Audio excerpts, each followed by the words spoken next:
Hello students, I hope आपकी study अच्छे से चल रही है। Here I will tell you the detailed strategy analysis, not on the basis of the category, also that in how many times you have to do your revisions. Okay, so without wasting a time, I am starting. So yes, your paper number 7, direct tax and international taxation.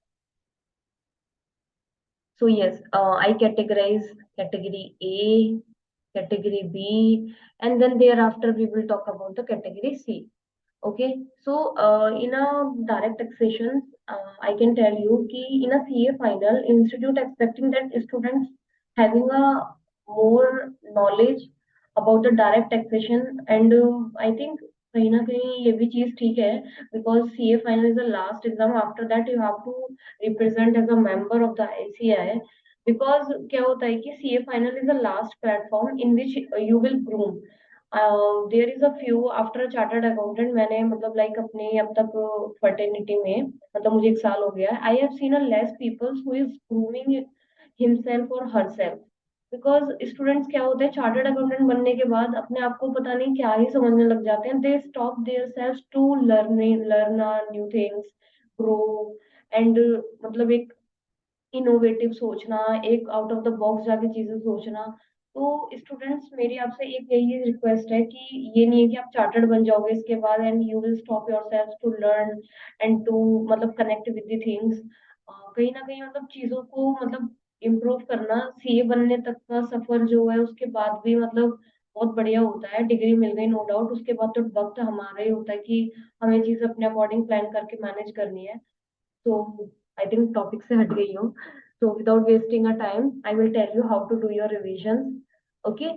So and in a direct taxation there is a one thing students कि यहाँ पर ये नहीं है कि category A आप इनको पढ़ोगे एंड कैटेगरी सी को स्किप कर दोगे। ऐसा कुछ नहीं है, इसमें क्या होता है, हर चीज में लिंकेजेस है।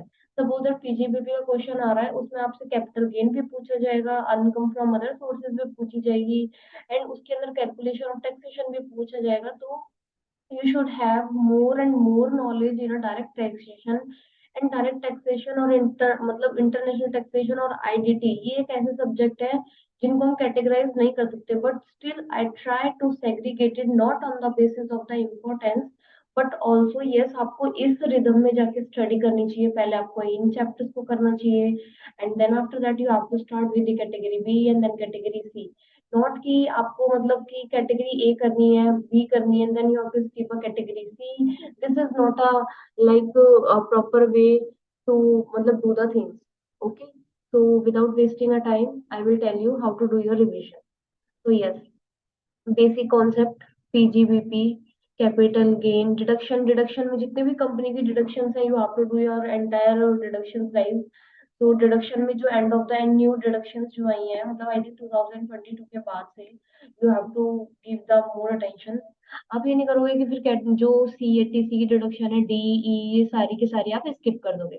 ओके, एंड चैरिटेबल ट्रस्ट, हमेशा से एक क्वेश्चन आता है, हमेशा से you have to do your annual taxation, charity taxation, computations. तो ये सारी चीजें कैटेगरी ए में आती हैं। Deduction, collection and recovery of tax, it means TDS and TCS. जो न्यू डिडक्शंस आती हैं उन पे आप ज्यादा ध्यान देना, क्योंकि डायरेक्ट टैक्सेशन में अमेंडेड ही आता है एंड अमेंडमेंट्स पूछी जाती है नो डाउट। आपको मतलब जो न्यू सेक्शंस आ रखी हैं कैश विड्रॉल पर, या फिर जो इंडिविजुअल रेंट पर है, या फिर एम एन ओ पी, जितनी भी न्यू सेक्शंस आई हैं मतलब प्रीवियस ईयर में, यू हैव टू कंसिडर, मतलब you have to give the pay attention more. Okay, तो deduction, collection and recovery of tax, penalty which is the most important, हर time आता है, चाहे वो डिस्क्रिप्शन में आए, डिस्क्रिप्टिव पार्ट में आए, या फिर वो एमसीक्यू पार्ट में आए, बट ये आएगा क्वेश्चन जरूर, मोस्ट इम्पोर्टेंट। ट्रांसफर प्राइसिंग, आपको पता होनी चाहिए कि जितने भी मेथड्स हैं, कप मेथड या फिर रीसेल प्राइस मेथड, वो सारे मेथोडोलॉजीज आनी चाहिए टू कैलकुलेट द मतलब एक arm net price. and non-resident taxation, right? Students, it is also the most important. Double taxation, advance ruling, and income from other sources. अब student, इसका मतलब ये नहीं है कि मैंने इसे कैटेगरी बी में दिया है अब आपको मतलब इसको लेस इंपॉर्टेंस देनी है। You have to give the equal importance to each chapter. मैंने सिर्फ कैटेगराइज इसलिए किया है कि आप एग्जाम डे के एक दिन पहले बैठे हो, एंड मैं तो ये कह रही हूँ कि आप जो जितने भी नंबर ऑफ टाइम रिवीजन करोगे ना इसी शेड्यूल में करना, that you will not face a problem at all.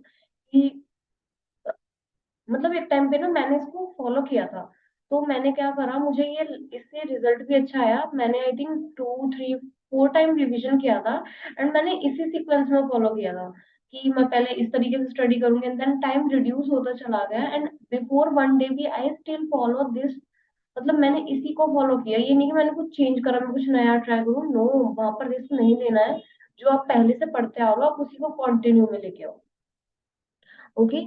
तो category B, in a category B income from other sources, assessment of various taxation. Students मैं इसको डिफरेंट कलर से करती हूँ। आप लोग क्या है, मतलब ये जो चैप्टर है ना यहाँ से लेके यहाँ तक, आप इनको एक साथ करना, बिकॉज दे आर मतलब असेसमेंट। एंड स्टूडेंट्स क्या होता है, mostly students are skipping the chapter that is related to the assessment. And this is the मतलब ब्लंडर। आप after a chartered accountant you don't know about the assessment part. तो how मतलब client will expect कि यार इसको तो assessment ही नहीं आता, हमारा केस कहीं उल्टा पुल्टा ना कर दे।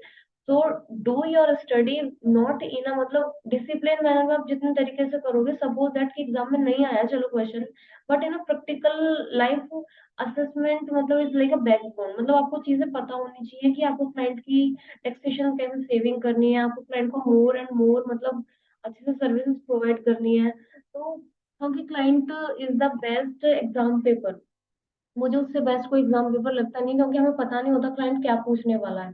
तो आप प्रैक्टिकली चीजें सोचो, नॉट तो आपको रिजिड नहीं होना है सिर्फ कि मैं तो एग्जाम तक ही पढ़ाई करूंगी या करूंगा। उसके बाद भी आपकी एक लाइफ है, and that is the more beautiful after the exam. Okay. तो assessment of the various taxation, income tax authorities, and faceless assessment आ रहा है, उसके ऊपर बहुत सारे केसेस काम मतलब फेसलेस हो रहे हैं, तो आपको उनके बारे में पता होना चाहिए, उसको पढ़ो अच्छे से। And appeal and revision, dispute resolution. तो ये क्या है, आप इनको एक साथ स्टडी करना, that's why I segregated in a accumulated revision part. Then reduce accordingly the time, and this is not a rigid plan. मैं हर वीडियो में बोलती हूँ कि आपको इस तरीके से नहीं फॉलो करना है। आपको जैसे लगे, सपोज दैट आपका असेसमेंट वाला पार्ट स्ट्रांग है, यू कैन मतलब save your hours and devote to the other chapter that is weak. Okay, this is not a rigid plan कि मैं तो भाई 25 आवर्स में ही करूंगा, मैं तो 12 में ही करूंगा, मैम ने इतना कोट कर रखा है मैं तो उसमें स्टडी करूंगा, not like that. Okay. And equalization levy की जो अभी रिसेंटली अमेंडमेंट्स हैं लास्ट ईयर की, उनको अच्छे से कर लेना, उनको स्किप मत करना। ठीक है। अब हम आगे बढ़ते हैं, we are going for next. Yes, this is your C category. पहले मैं इसको रेज कर देती हूँ। Yes. Okay, now start. So yes, just income from house property करके जाना, स्किप मत करना इसको, सो दैट कि आपको लाइक एक क्लियरिटी रहे। And salary, income which do not part of the total income, don't take it for granted। Students you have to do the study, but हाँ in case of the like आप exam hall में क्या कर सकते हो कि आप इसको मतलब एक दिन पहले अगर टाइम नहीं मिल रहा है, क्योंकि बहुत वाइड सिलेबस बहुत वास्ट होता है डायरेक्ट टैक्सेशन का, जितना पढ़ो उतना कम है। लेकिन हाँ वन मतलब उसके एगो आप छोड़ सकते हो, मतलब लाइक वन डे एगो नाइन मिल रहा टाइम, ठीक है। But I think you should give your 2 or 3 revisions before that, then yes of course it will keep in your mind। Residence and scope of total income, ये जो residence and scope of total income है इसकी एक linkages है, जैसे कि पीछे ये चैप्टर था कि जो नॉन रेजिडेंट टैक्सेशन का था उसमें ये सारी चीजें कवर अप है। So you can skip it, क्योंकि वहां पर सारी चीजें कवर हो रही है। ठीक है। एंड इनकम ऑफ अदर वो क्लबिंग वाले, and carry forward set off taxation planning, offence liability, miscellaneous provisions, application interpretation, fundamental of basic erosions, model tax, and ये सब आप करके जाना। And do your study from the मतलब, ठीक है आप भवर सर से पढ़ते हो या किसी और फैकल्टी से पढ़ते हो, आप उनके बुक से इसको डायरेक्ट टैक्सेशन को कर सकते हो, क्योंकि जो डायरेक्ट टैक्सेशन का ऐसे एक स्टडी मटेरियल है वो कहीं ना कहीं काफी ज्यादा मतलब क्वेश्चंस जो है उन्होंने अकॉर्डिंग दिस कर रखे हैं। तो आप कहीं टीचर की जिससे पढ़ रहे हो आप फैकल्टी को फॉलो कर सकते हो, क्वेश्चन बैंक को फॉलो कर सकते हो। And guys do your best, give your best. Consistency के साथ पढ़ाई करिए। दिस इज द मतलब वेरी इंपॉर्टेंट क्रूशियल टाइम। अपना बेस्ट दीजिए, ये नहीं है कि पेपर से एक महीने पहले बैठोगे आपकी स्टडी गर्म हो जाएगी। All the very best. Bye, take care.